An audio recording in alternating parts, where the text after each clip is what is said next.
Yama, it's Jack here. Let's check out what's in the news. Prime Minister Scott Morrison has announced a travel ban. Only Australian citizens and residents will be allowed into the country from 9 o'clock tomorrow night. He says it's because most coronavirus cases in Australia are coming from overseas arrivals, or people who have had contact with them.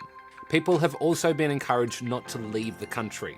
Qantas and Jetstar are pressing pause on all their international flights and cutting back on their domestic ones.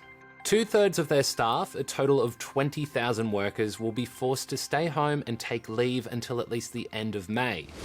The UK is closing all of its schools. Yep, from Friday, schools out in England, Wales, Scotland and Northern Ireland to try and stop the spread of COVID-19.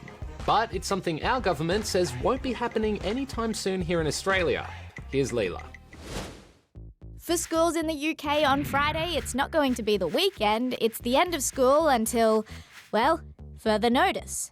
The objective is to slow the spread of the virus. The government says they've been kept open until now because schools are fairly safe places, kids haven't been as affected by the virus as adults, and because parents who work in vital jobs like healthcare would have to stay home and look after their kids.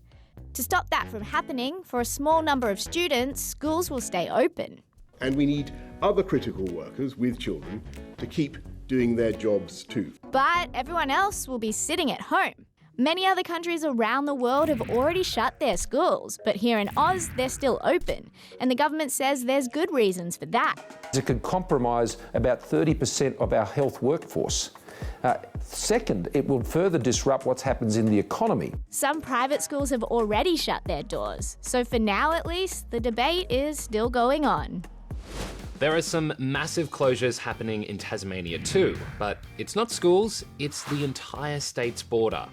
From midnight on Friday, all non-essential travellers into the state will have to go into quarantine for 14 days. Essential travel will still be allowed, like for people who work in healthcare. Our aim is to ensure that we protect the health, well-being and safety of Tasmanians.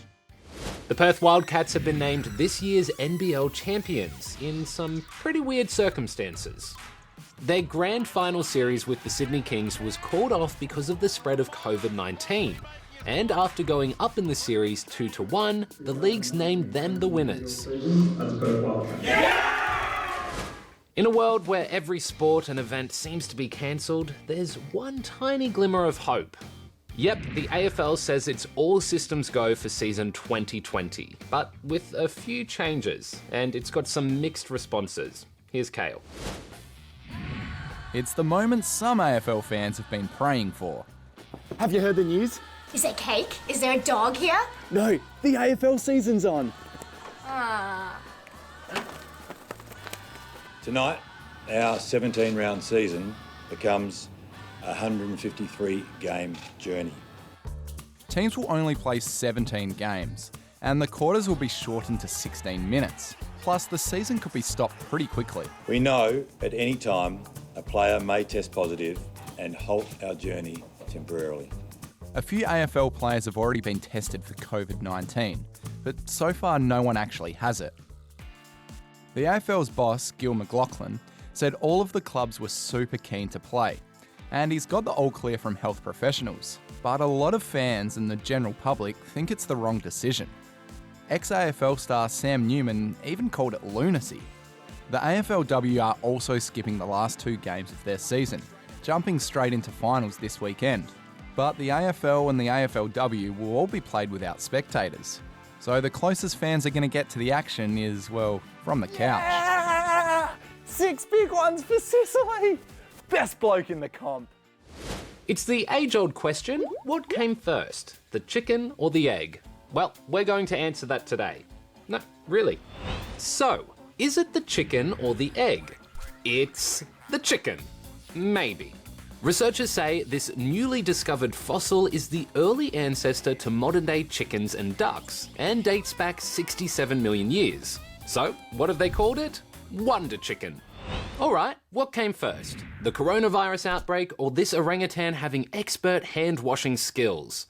I think we'll go with coronavirus. Sinta was rescued when she was 5 months old by Orangutan Jungle School in Borneo, Indonesia. Looks like she's learnt a lot. And what came first? The NBA season being postponed, or reigning MVP Giannis Antetokounmpo's guitar skills? I think you can answer that one for yourself. But no such problems for Aussie Spurs guard Patty Mills. And that's all the news we have for you today, but make sure you check back tomorrow because we'll have plenty more.